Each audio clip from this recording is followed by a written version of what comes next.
Thank you guys for your patience. Again, welcome everyone. And as I said, we were going to take a few housekeeping items first. We are now in record mode, so this is being recorded, and after the workshop, it will be posted to our website. If you would like to participate using our Spanish translation channel, we are working on that right now, but if you would like to participate in that, you can do that using your computer, and please select the globe icon on the lower right-hand side of the screen and select Spanish option to hear the presentation in Spanish. If you're using a mobile device like a phone or a tablet, please select More option indicated by the 3 dots and select Language Interpretation, and then select the Spanish option. One moment, as I said, Angelica and Aaron are going to be doing that Spanish translation for you guys shortly as we work out some of the bugs. Second, for those of you in the room, which we have 2 of you today, thank you so much for coming. The emergency exit doors are directly to the outside, and in case of emergency, please go out those doors and convene on the sidewalk outside the room. The restrooms are right down the hall at the end and to your right, and there's also a water fountain and a vending machine are in that hallway before you get to the restrooms, and also on the right-hand side. Third, for those of you on Zoom, note that the lines are muted, and we will provide instructions on how to comment as we move through the presentation. So that concludes our housekeeping items, so thank you. Again, welcome to the second public workshop to discuss the CARB Moyer Program's guideline update. The guidelines are undergoing a complete and comprehensive modernization as California leads to improve air quality and deploy zero-emission technology through regulations and targeted incentives during today's workshop. We invite you to weigh in on the conceptual updates we discuss and other areas of concern you feel are not mentioned. Following today's public workshop, we will also have a week for you to provide any informal written feedback that you may have, and we'll provide more information about that towards the end of our presentation. We also plan to have one more final workshop in August, followed by a formal 45-day public comment period regarding the final proposed guidelines. I see we're actually on the next slide that you're seeing right now. And first, I'm going to review some of our meeting agreements, and those are the ones that we want to strive for, to uphold during this workshop. And that is to please be respectful to all, take space and make space, listen to understand, and strive to follow an equity approach when helping to strategize solutions. Equity recognizes that advantages and barriers exist, and as a result, we do not all start from the same place. And thank you in advance for your cooperation and collaboration. Next slide. So for today's second workshop, before discussing the proposed updates to the guidelines, we would like to provide some background on the CARB Moyer Air Quality Standards Attainment Program, also referred to throughout this presentation, the CARB Moyer Program. These proposed changes and updates will ensure consistency throughout the source category chapters, reflect current regulations and technological advances, strengthen the program's complementary nature with other incentive programs in the CARB portfolio, and streamline program administration. We will also talk about next steps and share program contact information. Next slide. So first up will be the overview of the CARB Moyer Program and what is contained in the program's guidelines. Next slide. Since its inception in 1998 and the guideline adoption in 1999, the CARB Moyer Program has undergone 4 comprehensive guideline updates and multiple more minor chapter-specific updates. The latest comprehensive CARB Moyer guideline update occurred in April 2017 and was driven by legislation.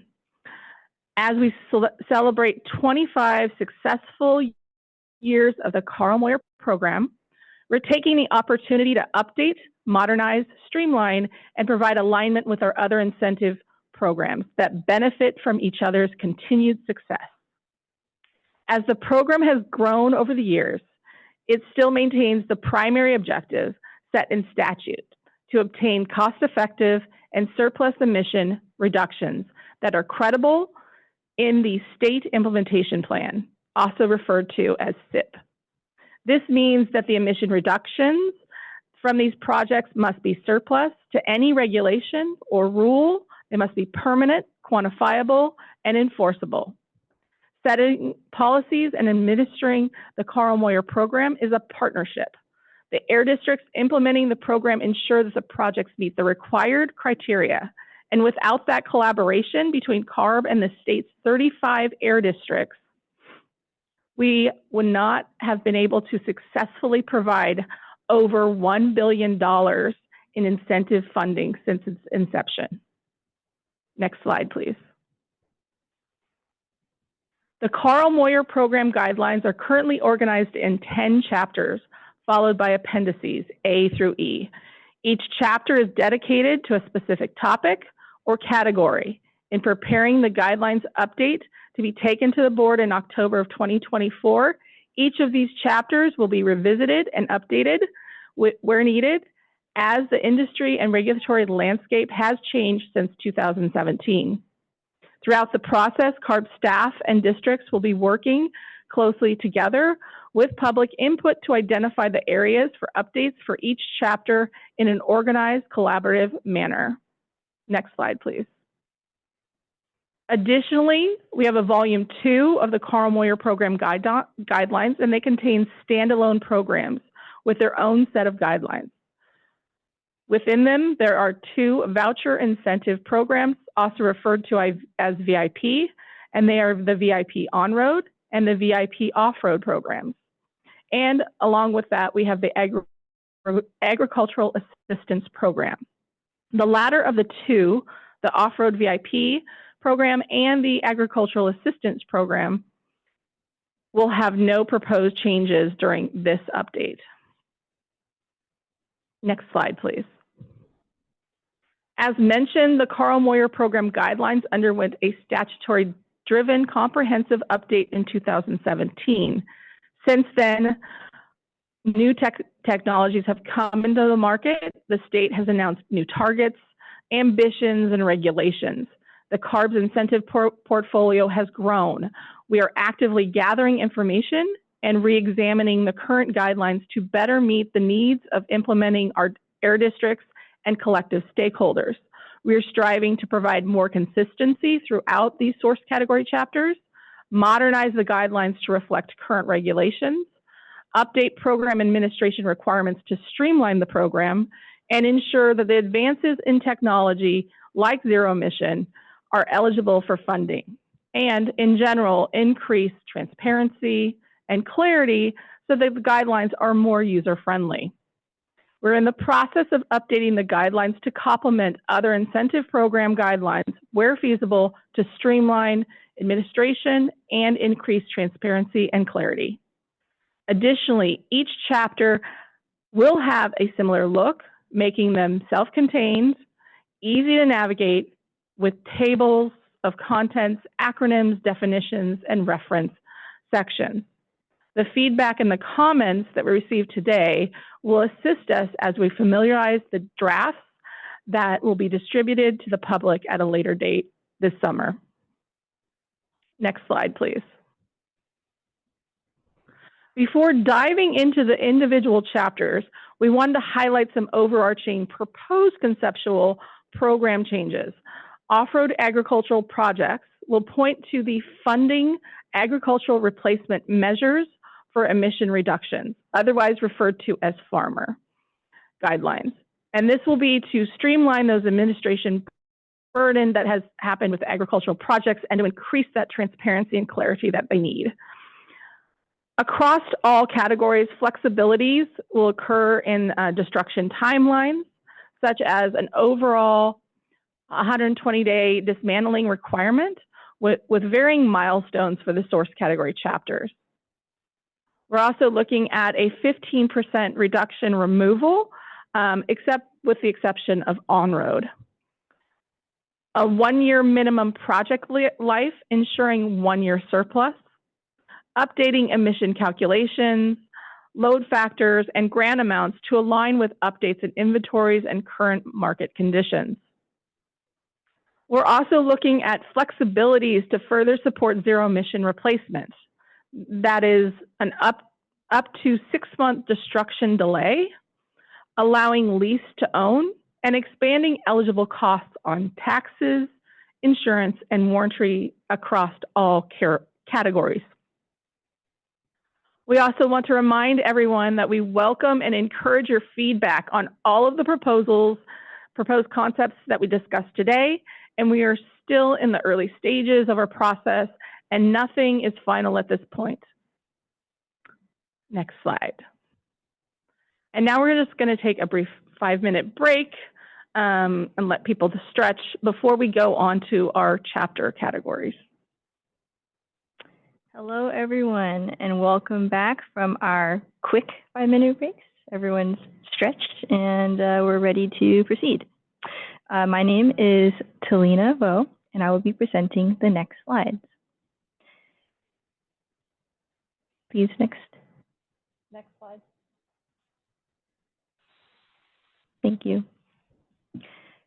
Chapter 1, Program Overview, and Chapter 2, General Criteria, provide summaries of the guidelines as a whole, and thus will be the last chapters to be updated. Therefore, they are not included in the workshop today. We will begin with the individual proposed changes, starting with Chapter 3, Program Administration. Proposed changes to Chapter 3 include formatting the chapter to make it easier to find information, adding clarification to administration processes, such as case-by-cases or CBCs, determinations, destruction verification, non-performance, and eligible costs for combustion technology. Adding new sections that describes funding mechanisms eligible in the program, desk reviews, and virtual inspections.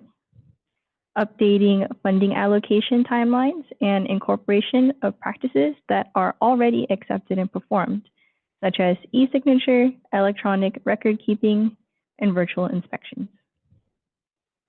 Including more detail on what the air districts should include in their policies and procedures, such as procedures for addressing non-performance, and lastly, defining and clarifying administration funds.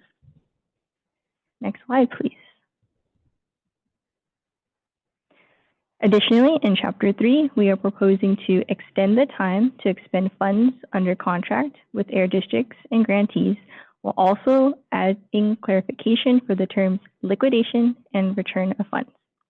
We are proposing to remove details of program review in the chapter and redirect them to the program review policies and procedures and website. And we plan to create supplementary documents for program review, desk reviews, a source category precedence document, which is under development, and a co-funding webpage, which is also under development. Next slide, please. The next chapter I will cover will be the proposed updates to Chapter 8, Light-Duty Vehicles. Updates are limited this year, but staff are committed to revisiting this chapter again shortly. Proposed changes to this chapter this time around include connecting the chapter's ability to stack with Clean Cars for All on qualifying projects, clarifying the emission reduction methodology, updating and clarifying the administrative processes, adding consistency, and updating references. Next slide, please. Next, we are proposing the following updates to Chapter 4, On-Road Heavy-Duty Vehicles. This includes administrative updates intended to clarify and update annual usage requirements from a minimum of 2 12-month periods in the prior 30 months to an average of the same time period for the baseline vehicle. Update the dismantler's required documentation confirming destruction through DMV registration with a non-salvageable status.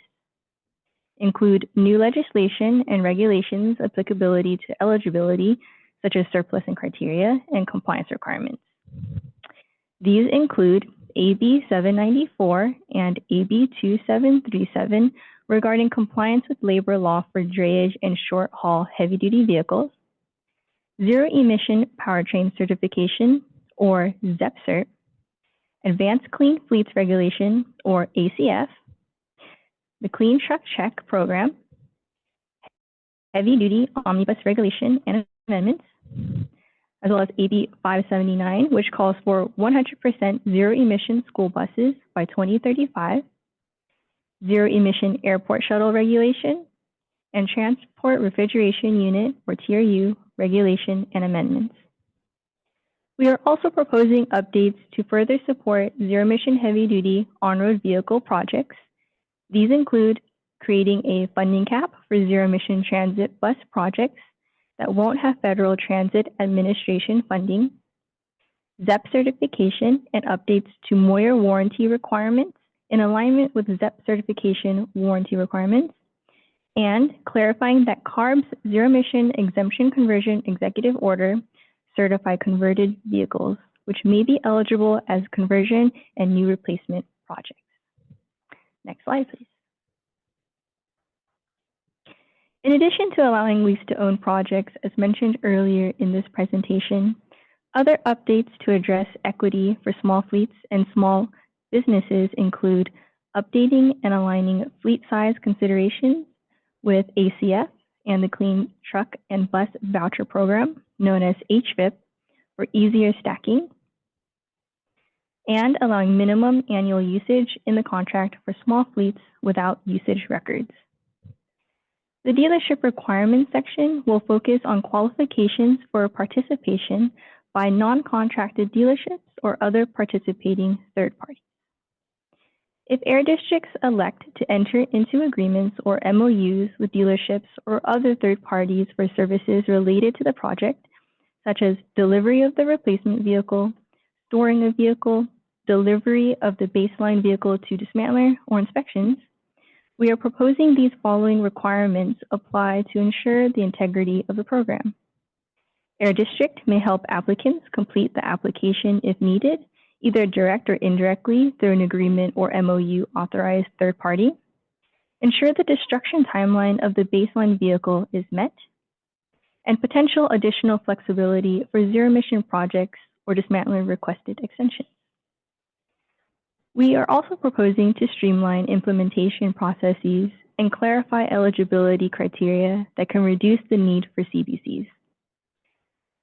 These include not requiring a photograph of the odometer reading after the destruction of the baseline vehicle, allowing digital video with remote inspections of the vehicle in place of only photos of the vehicle, clarifying certifications allowed if CARB certification is not available for the baseline, such as a US EPA certificate of conformity, along with clarifying the certification for replacements, repowers, and conversions. Allowing baseline vehicles that have been pre-inspected and have submitted all application paperwork to remain eligible in the case of an accident prior to contract execution or delivery of the replacement. Clarifying executive order and gross vehicle weight rating, or GVWR, weight class mismatch allowance, particularly for school bus projects. And updating school bus allowable GVWR starting at 8,501 pounds or greater, with reference to the appropriate emission factors and deterioration rate tables. Next slide, please. Next, we will go over the proposed changes to our streamlined standalone program for small fleet owners of 10 vehicles or less that replaces existing high-polluting vehicles with newer zero-emission vehicles, the On-Road Voucher Incentive Program Guidelines, or VIP. Some proposed administrative changes include clarifying funding eligibility of the upcoming 2025 On-Road Heavy-Duty VIP Guideline as only available to projects under consideration upon release of these guidelines and not retroactively. This means that projects currently under executed contract are still subject to the 2024 VIP guidelines. Update the dismantler's required documentation confirming destruction through DMV registration with a non-salvageable status. Similarly to Chapter 4 updates, include new legislation and regulations applicability to eligibility and compliance requirements. This includes AB 794 and AB 2737 regarding compliance with labor law for drayage and short-haul heavy-duty vehicles, the Clean Truck Heavy-Duty Vehicle Inspection and Maintenance Program, and the Advanced Clean Fleets Regulation, or ACF. We are also proposing to clarify that address coordinates to be reported for projects within a community with a priority population with latitude and longitude. Expand eligible costs to include warranty, transportation fees, taxes, license fees, and insurance. Next slide, please. Finally, we are proposing to update eligibility to participate in the program based on fleet size to 20 or less vehicles, including vehicles with GVWR of 8,501 pounds or greater, to allow for easier stacking with HVIP and alignment with ACF regulation definitions.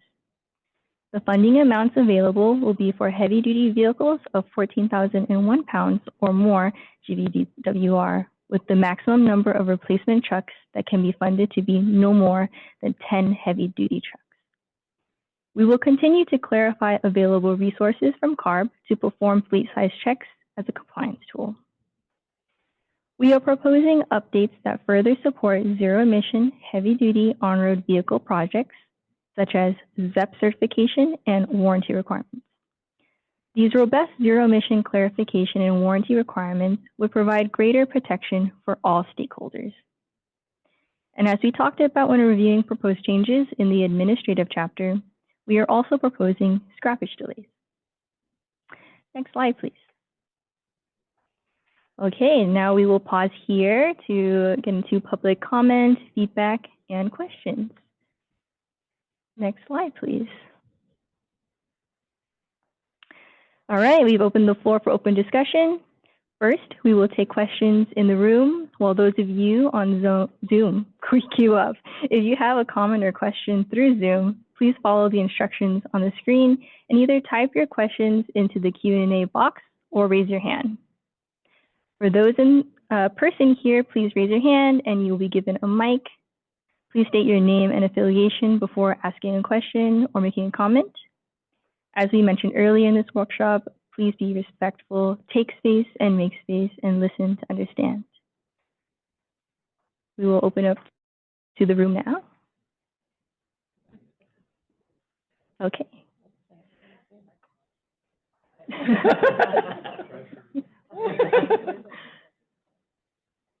Okay, so looks like no questions in the room at this time. So let's turn it to the participants on Zoom and the Q&A submissions. If you would like to speak, please raise your hand using the raise hand feature at the bottom of the Zoom screen. If you are on the phone and would like to speak, please dial #2 and we will unmute you when it is your turn. Wasim, can you please read the first submitted question?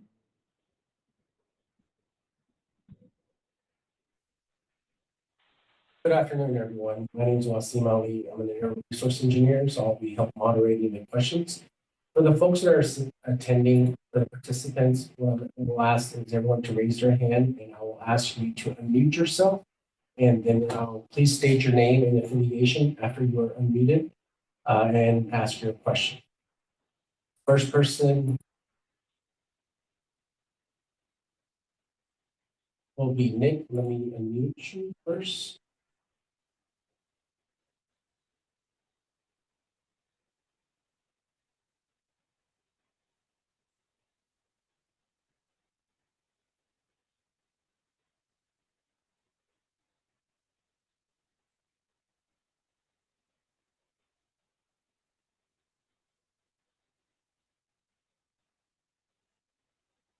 Nick, are you connected with your microphone? It's not allowing me to unmute yourself. You're not connected yet with the microphone.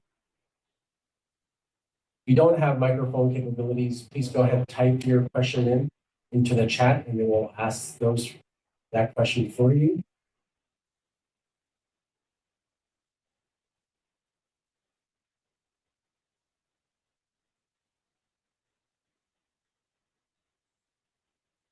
We have two folks connected with their hands raised, but they're not able to ask that question yet.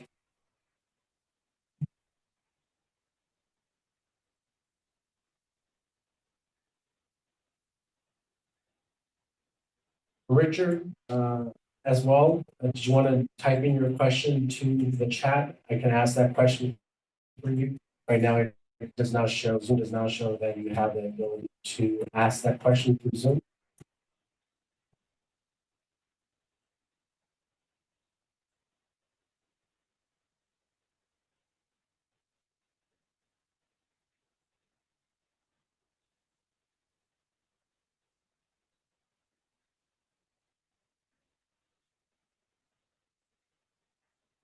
Okay, while the folks are typing in their questions, let me check the questions that are being typed so far. So the first question I'll ask that's been typed into the chat. Graham Walsh, CEO of Green Yachts, but then he hasn't typed in his question yet. Kyle Burleson is asking, will there be any updates to Chapter 7, marine vessels discussed?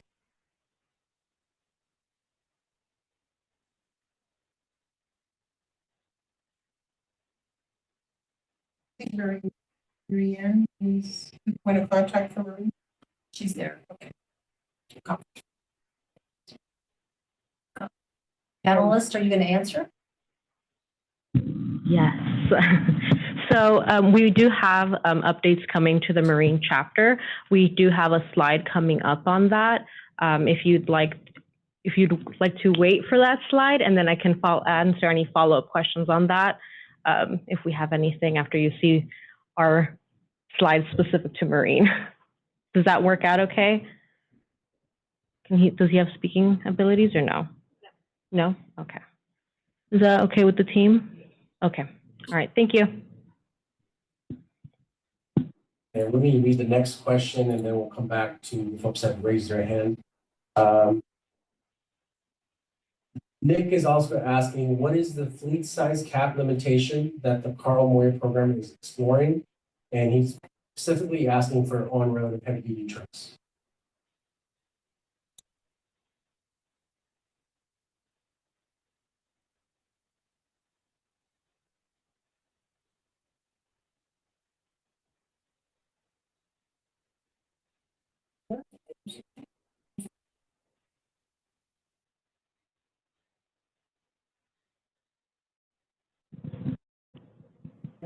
Panelists, did you hear that question? Yes. So hopefully you can hear me. Yes, we can hear you. Thank you. For on-road heavy-duty via Chapter 4 for contracts, the fleet size, similarly with the on-road heavy-duty voucher incentive program, the fleet size consideration is adjusting from 10 to 20, but the 20 fleet size consideration will be based on a starting GVWR of 8,501 pounds or greater, in alignment with ACF definitions and to allow for easier stacking with HVIP.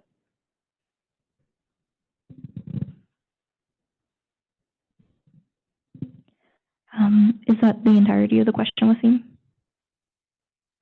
He just thanked you for your response. Thank you, Cruz. Next question we have is from Will Tomlinson. You mentioned in Chapter 4 there will be allowances for small fleets to qualify for Moyer funding without usage log data. Is there a thought to instituting this in the off-road category as well, specifically for agricultural producers? Our meter data is quite difficult to come by for older equipment the CARB Moyer farmer programs are seeking to remove from service.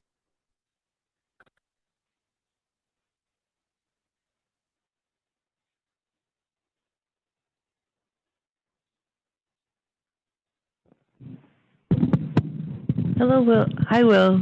Oh, sorry, let me turn my camera.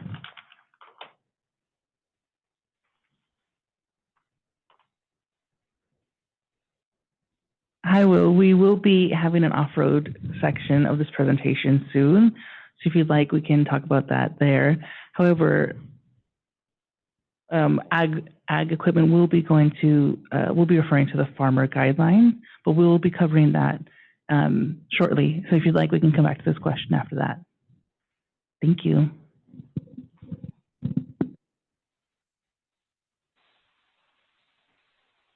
Graham Ulch as well had a question for Chapter 7 on marine vessels allows diesel engine repowers to be 9 years, but hybrid systems to only be the length of an equipment manufacturer's warranty. All diesel's electric propulsion systems warranties in the marine sector are 12 to 18 months long, meaning that max project life for a diesel repower is 9 years, and an electrical repower is 1.5 years. This severely limits the emission credits for electric repower funding. How does this help California transition away from internal combustion engines?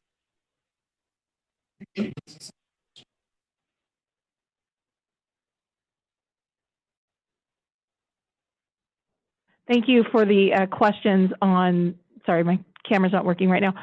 This is Debbie. Thank you for the questions on the marine section. We're gonna hold off on answering that question following the presentation over marine. But we will answer that question when we get to that point. Wasim, is there any more questions in regards to on-road or the administration chapter at this time? Yes, there's an anonymous attendee asking this question. Have not been able to find revisions to the regulations on the CARB Paul Moyer homepage, specifically for on-road HGV vehicles. Have they been put on for public comment yet, or even in draft form? And if not, when do you anticipate that happening? Hi, this is Cruz Minicata again, and I'll be answering this question. And for this, this workshop is for the conceptual proposed ideas at this point, so things have not been placed on our website yet. And then I'll defer for when we are putting things out in for public comment to our core team and management.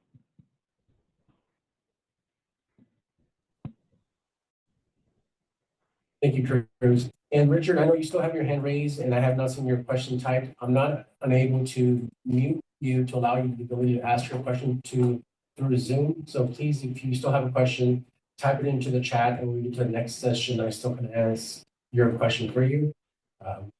But for now, that is the last hand that we have raised. And I don't believe we have any other questions. We have one other question that is typed in the chat and we'll answer that at the end. So we are leaving a couple of those questions typed in the chat at the end. For now, I believe for on-road, those are all the questions that we have. Okay, thank you. And just to get to that one comment, Wasim, regarding the publication of the document, that will happen later this summer, around August, and we'll have a 45-day comment period on that. And we'll also speak to that again at the end of the presentation. So thank you.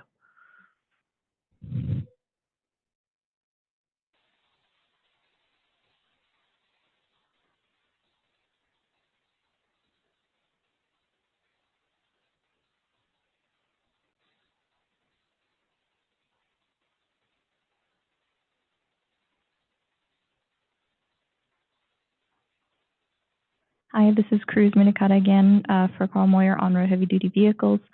I'd like to ask a clarifying question for the anonymous queue and the question that we received regarding a 24 cert. Can you clarify what you mean by 24 cert?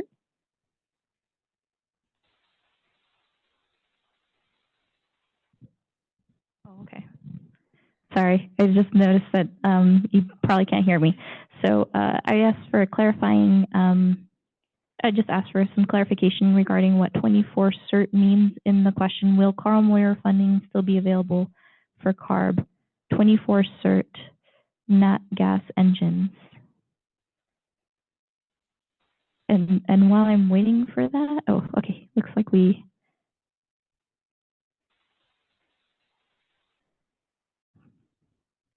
For the 50 milligram certified Cummins engine. So the certifications that are going to be proposed will clarify all the certifications that are available and eligible for Carl Moyer funding via Chapter 4 contracts. But to my knowledge, those are still eligible under Chapter 4.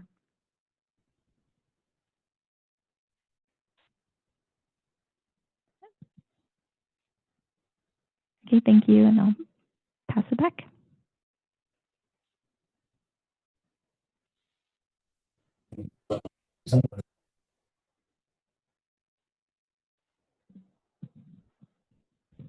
Wasim, do we have any additional questions at this time?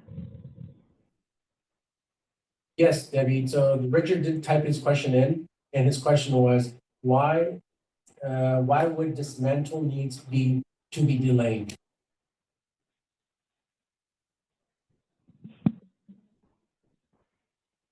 Who's gonna? This is Cruz Monicata again. I'm going to answer on behalf of the on-road heavy-duty side. So for dismantling, delay in dismantling, we heard the need, especially in the past few years, due to the different dismantlers available to do the dismantle process and the limited availability at times. So we definitely heard a need for flexibility in those cases. And so that's what we're addressing when it comes to delayed dismantling. But I will defer to the core team for the general delay of destruction.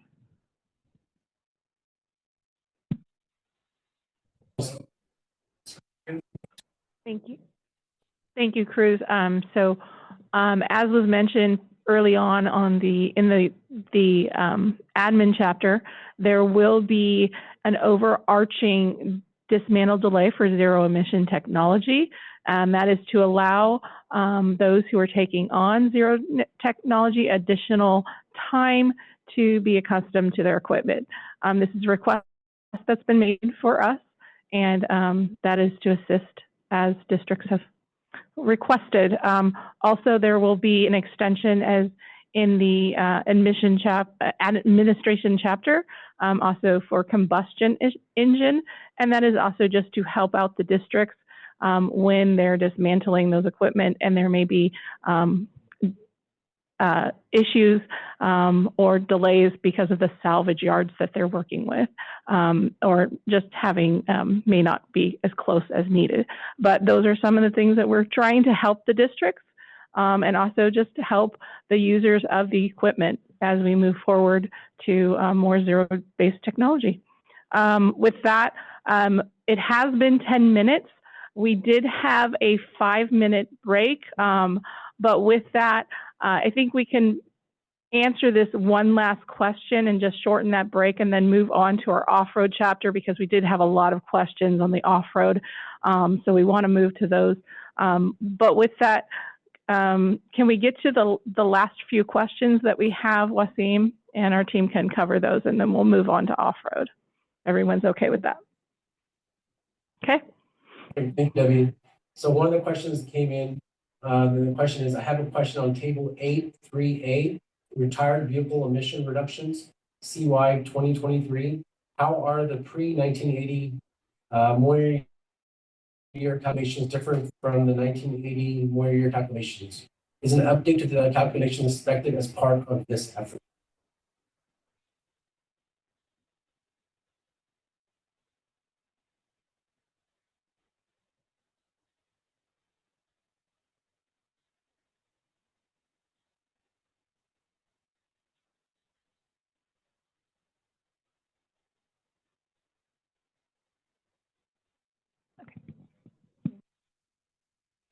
Excuse me, panelists, did you hear that question?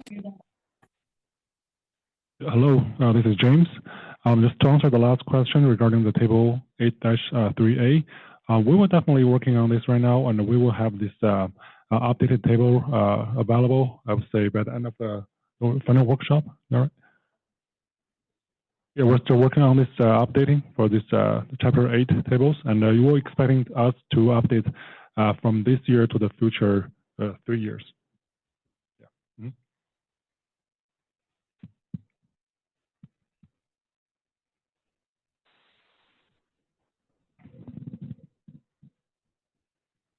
And hi, this is Cruz Minicata again. I'll answer the first part of the question. How are the pre-1980 model year calculations different from the 1980 model year calculations? They are not different, actually. They are the same. But we are limited under that chapter to utilize the voluntary accelerated vehicle retirement regulation emission reduction methodology, which is consistent across the board. We have to use a fleet average replacement to calculate the emission reductions based on that. And so it's actually based on NFAC values on how we calculate those emission reductions. And thank you.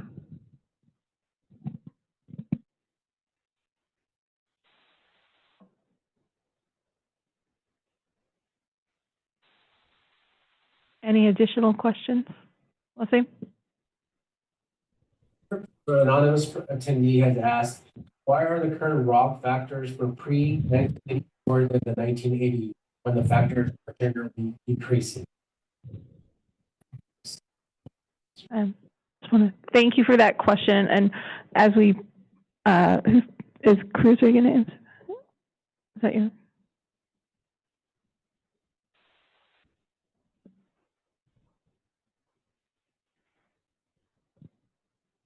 Hi, this is Cruz Minicata again. So I'll provide some clarification. So that, I believe you're looking at the tables from the latest update for 2021, I think was when they issued that out for 2021, 2022, and 2023. They utilized NFAC, our emissions inventory database, emission factors for NOx, ROG, PM, and carbon monoxide. And that was based on NFAC 2017 version. Now that US EPA has recently approved the NFAC 2021 version, that will be utilized for updating those ROG factors. I can't speak to why they are lower or higher between the two. That's a more specific question for the NFAC emission inventory. But if you'd like to contact us at moyerhelp@arb.ca.gov, we can definitely get you into contact with them to understand the differences that their inventory has there. Thank you.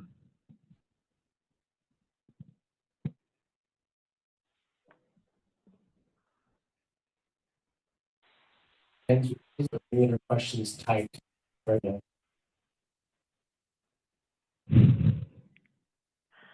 Okay. With that, we're gonna wrap up the question and answer time and move on to our next set of slides. Thank you, Wasim. We'll answer the additional questions when we get to the second half. If we can move on to the next slide after that, and I'm going to now hand it over to Josh.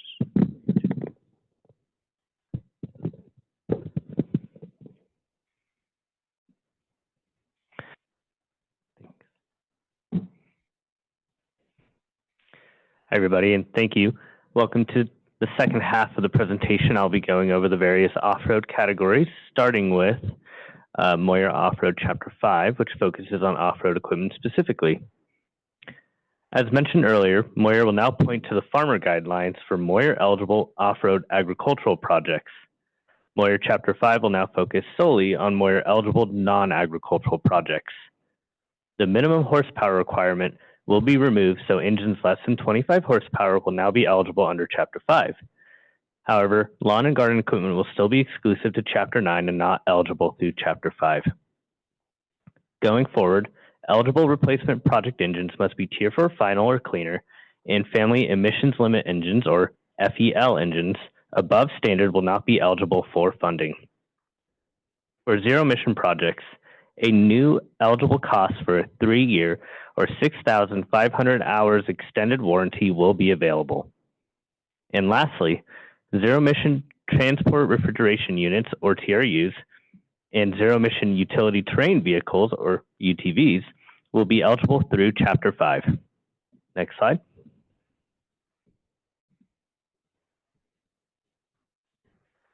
Chapter 6 focuses on Moyer incentives for locomotive projects.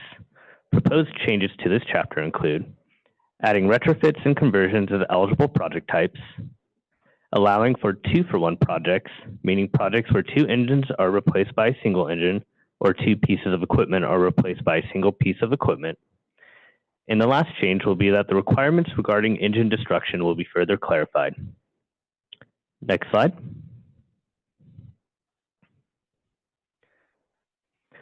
Moyer Chapter 7 focuses on the marine source category.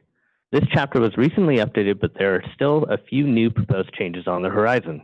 These changes include adding Tier 3 to Tier 4 repowers as an eligible category, adding funding opportunities for engines below 25 horsepower, which are now regulated under the Commercial Hovercraft Rule, combining zero-emission and zero-emission capable hybrid system repowers to clarify the criteria for these project types, requiring an approved zero-emission and advanced technologies or ZIOT application. This is consistent with regulation, and additional language on this strives to clarify and streamline that process, and adding language for vessel replacements. Next slide. Chapter 9 focuses on lawn and garden equipment replacement projects. This chapter was also recently updated, and so minimal changes are currently being proposed for it. As a reminder, or for those who don't know, the lawn and garden chapter outlines a voucher program, which has streamlined requirements when compared to most other chapters. Proposed changes to this chapter include expanding charging cable language to include non-permanent charging equipment as an eligible voucher cost, extending the delivery window for operational lawn and garden equipment to the air district, dismantler, other third party for destruction from 30 to 60 days. Next slide. And now for the last source category we will cover. I'll go over the proposed changes to Moyer Chapter 10, which focuses on infrastructure. This is newly added as of 2017, and it has many changes being proposed as part of a 2024 guideline update. These proposed changes include adding new eligible project types, including portable power, TRU infrastructure, truck stop electrification, off-grid, and microgrid projects. Additional flexibilities for co-funded projects will be included. Additional costs and fees may occur pre-contract and with air district approval. Next slide. And additionally, flexibility in the competitive bidding requirement will be added in. Flexibility in the 24-hour accessibility requirement for publicly accessible stations will also be added. Additional charging protocols will be allowed. Uptime requirements will be streamlined for all projects, and relaxing pre-inspection requirements for new infrastructure projects. And with that, we are now done with all the source categories. We'll open the workshop again for comment and questions. Next slide. And we'll pause for public comment, feedback, and questions. Next slide. So, like last time, we will take questions in the room first for those of you, and while those of you on Zoom queue up. If you have a comment or a question through Zoom, please follow the instructions on the screen and either type your question into the Q&A box or raise your hand. For those of you in person, please raise your hand and you will be given a microphone. Please state your name and affiliation before asking a question or making a comment. As we mentioned earlier in this workshop, please be respectful, take space and make space, and listen to understand. Do we have any questions in the room at this time?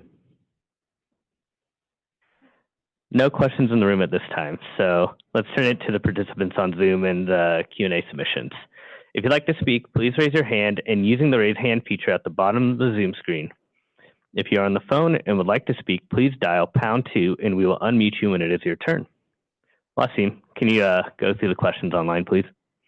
Thank you, Josh.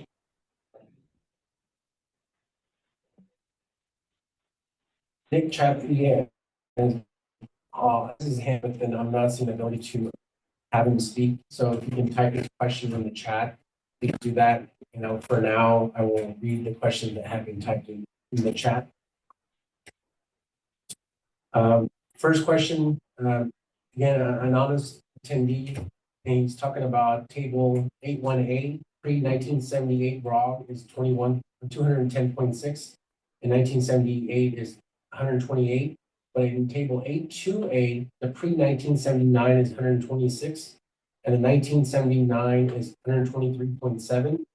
How does this make sense? Is this change equitable?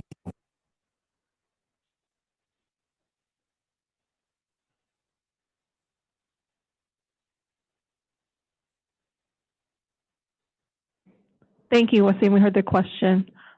We're just getting prepared for the person who will be answering that question. Hi, this is Cruz Minicata again. I believe I may have already answered this, but just to address this question and the more specifics.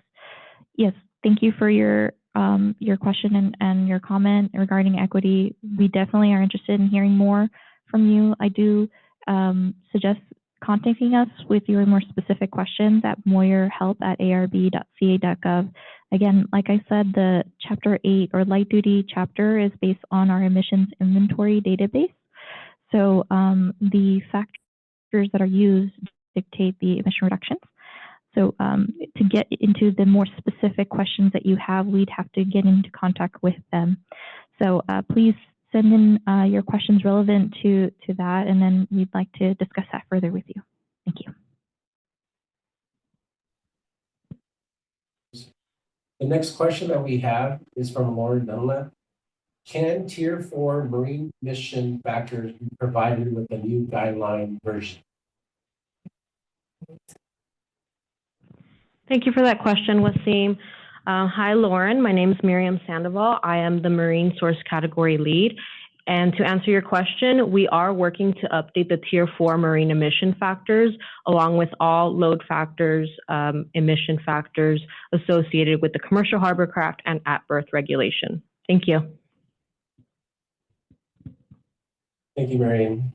Next question from an anonymous attendee. For the infrastructure chapter, does a battery energy storage system project, including EV chargers, count as a microgrid if the battery can be disconnected from the?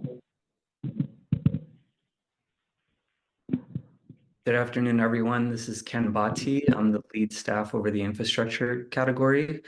So for that type of battery energy storage system project that can be disconnected from the grid, that would be considered an off-grid type project. And with the proposed changes to the 2024 infrastructure chapter, those types of projects may be eligible.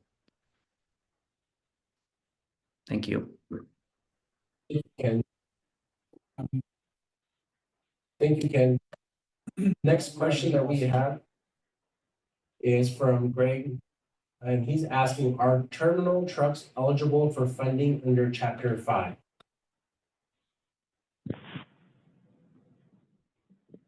Thank you for that question.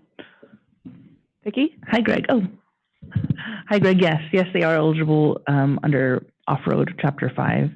And just to make sure we're referring to like ground support equipment or aircraft ground support equipment, but terminal trucks are eligible.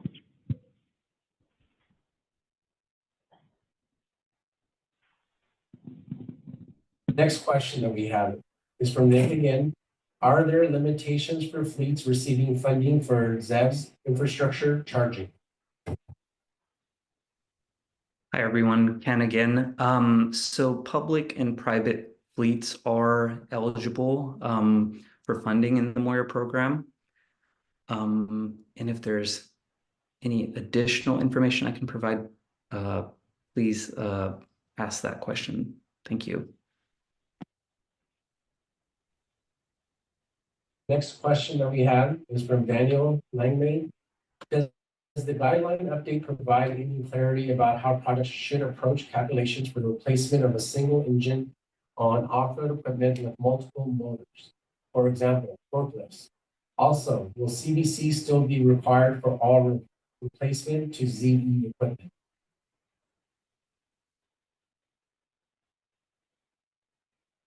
Daniel, it's Vicki. Would you be able to, I'm having trouble understanding your question. Would you be able to send a little bit more clarification on what you mean? So as far as, single for single replacement equipment, but I saw what you said after too about CBCs required for all replacement zero emission equipment?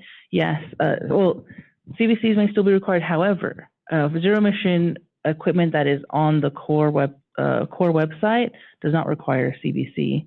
So just keep that in mind.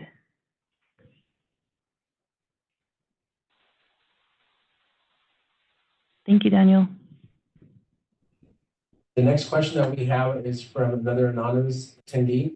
Will there be more information provided today on the infrastructure off-grid charging? Everyone, Ken again.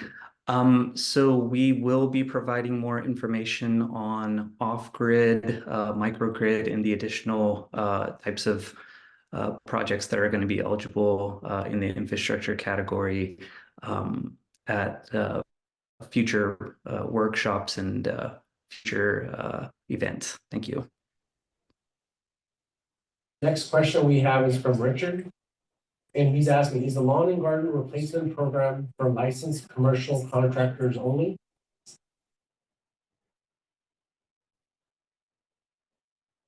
Thank you for your question, Richard. No, there's also a residential option outlined in Chapter 9 of the Moyer Guidelines. So depending on whether you're using it commercially as far as operations go, or if you want to participate through a residential program, both options exist in the chapter. Next question that we have is from Will Tomlinson. Are changes seen in the on-road categories to encourage adoption and ease the application process? Delayed scrap and removal of usage data requirements being considered for off-road in farmer. Thank you, Wasim, and thank you, Will. And actually, Will, you asked something earlier too. So now that we're done with the off-road side, I just want to make sure we get back to your question. Earlier, we were asking about hour meter data being difficult to collect sometimes for older equipment, and so we are aware of this, and we just want to make sure when we're funding Moyer projects that are quantifiable, surplus, enforceable, and permanent. But we do have an option available, and that's adding the contracting usage in lieu of those records. So there is that option available for that equipment. But like I said earlier, especially if you're speaking as working with ag equipment, those will be going to the farmer guideline, or we will be pointing to the farmer guidelines.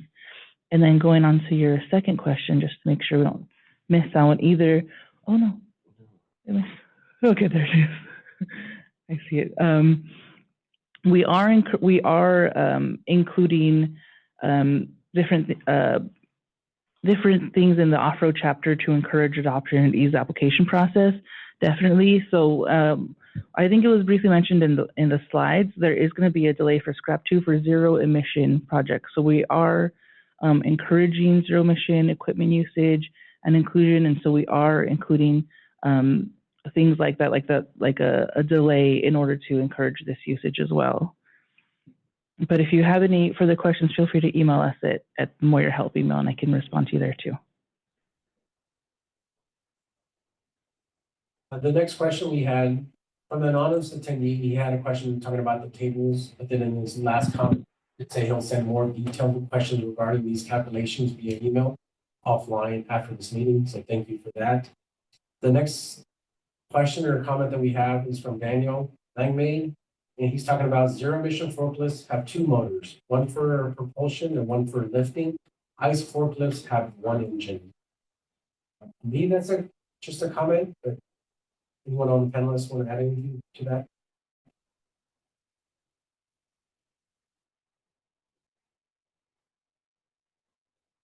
Thank you. We will respond to that question at a later time. Oh. Unless, Vicky, did you have something that you want to? Yeah, hi, Daniel. Hi, Daniel. It's Vicky. Yeah, that should just be a replacement project. But if you want to reach out to me, I'm happy to work with you. We want to go over that together.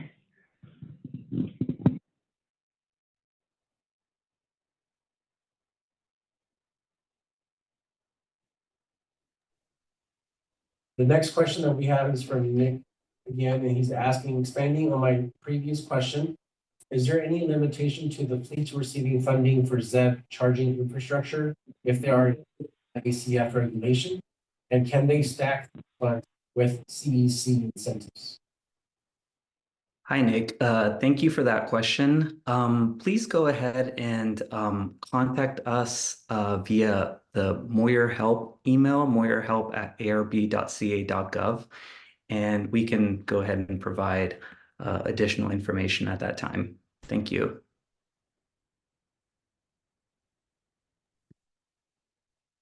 Next question that we have is from David Ho. I manage off-road equipment for Orange County Waste and Recycling. Currently, I'm working with a vendor to purchase 3 zero-emission electric conveyors, stackers, self-propelled to provide material handling during screening of compost material throughout our regional greeneries. What is the process to get this equipment qualified for funding? I can help with that. Thank you. Thank you so much, David. And thank you for getting those 3 zero-emission electric conveyor stackers. So you get a little cup over here. So thank you so much for that. So go you. Because you mentioned it's Orange County, that would fall under your South Coast Air Quality Management District. But yeah, that would be the process of applying with the Air District. And they'll reach out to us too for a case by case or a CDC, like we mentioned earlier.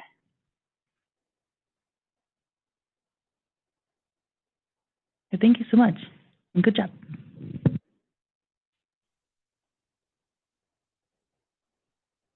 So we had 2 questions earlier that came in from David and Beverly.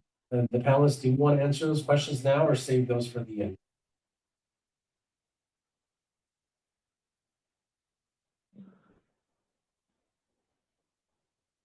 Thank you. We're going to answer those now. Miriam, are you going to answer The marine one?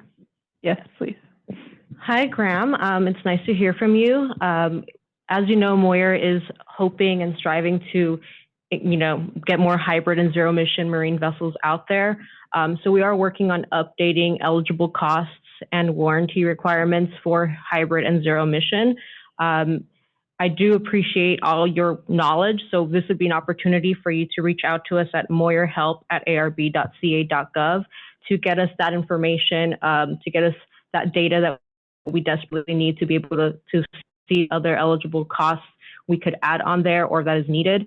But yes, we are working on that for warranty and eligible costs. That is something that we are in the process of updating at this time. Thank you.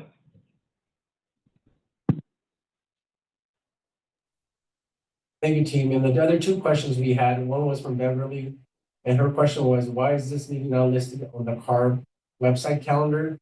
And she talked about I have a great difficulty finding the webinar or meetings either in my email or the calendar. I've asked before and I asked again, if you would please list everything on the calendar. I have the exact name of the webinar or meeting or what type of meeting it is in order to find it. I just spent 17 minutes to be able to start this meeting. Hi, Racine. Thanks for the question. This is Michelle Buffington.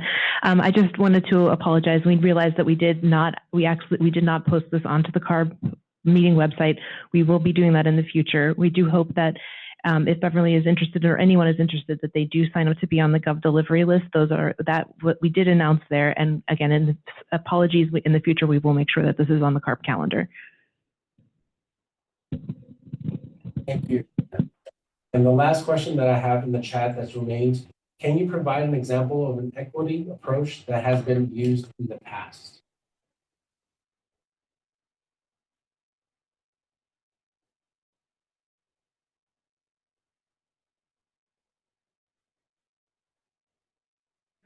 Thank you for your question. And I'm going to direct that. If you could provide a little bit more clarity on what your question is, David, we'd really appreciate it.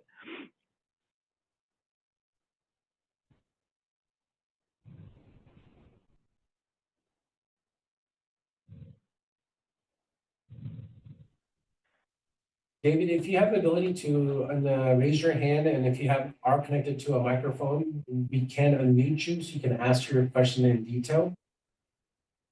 Right now, I'm not seeing any hands raised. Might not.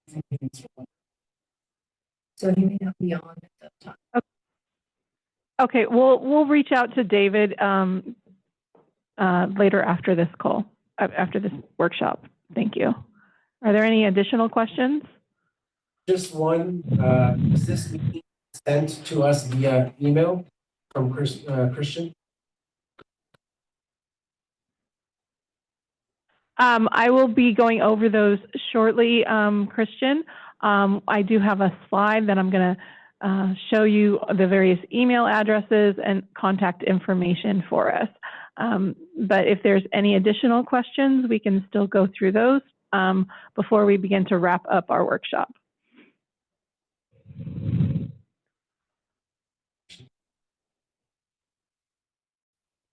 One more question that we have by Jim Steffs. With so many false starts and fails by OEM startups determined to launch medium duty ZEVs, how can OEMs like Zeus Electric Chassis support your needs and efforts and also generate interest in buzz in California now that they're ready to go to production?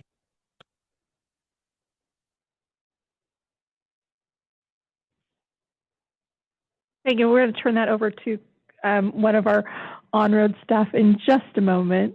Hi, this is Cruz Minicon, and I can take your question, Jim.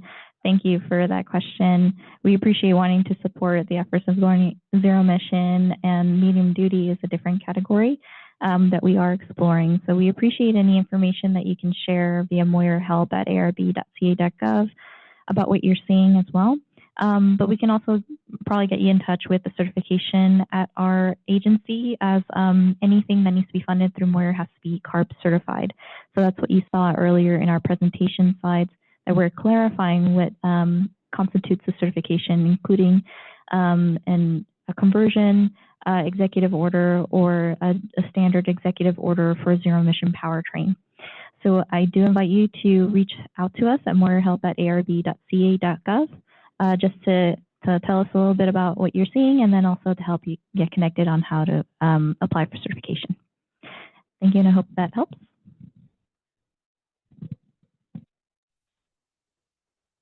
And for now, I'm not seeing any other hands raised in our participants that we have, and then I'm not seeing any other questions typed in the Q&A as well.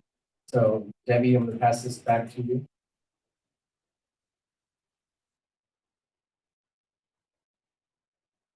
Thank you, Wasim. Thank you very much for all those questions and for participating in our workshop. Next slide, please. Again, so we're going to go through some next steps and some program contacts. Again, thank you for joining us today and participating in this workshop. Like I said, before we go, I'm going to go over a few next steps and how to contact us. Next slide. So just as a reminder, May 14th will be the deadline for submitting informal comments for this workshop. Please join us, though, again for our planned workshop in August, and for future workshop information and notification. We will distribute in a similar manner as we have in the past. And as Michelle said, we will make sure it's on that calendar. So for those of you who check that calendar, it will be posted there. Please visit our program web pages.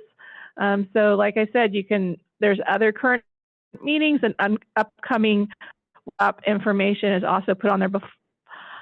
Additionally, prior to the guidelines going to the board in October, there will be a 45-day comment period, and that board hearing will occur in October.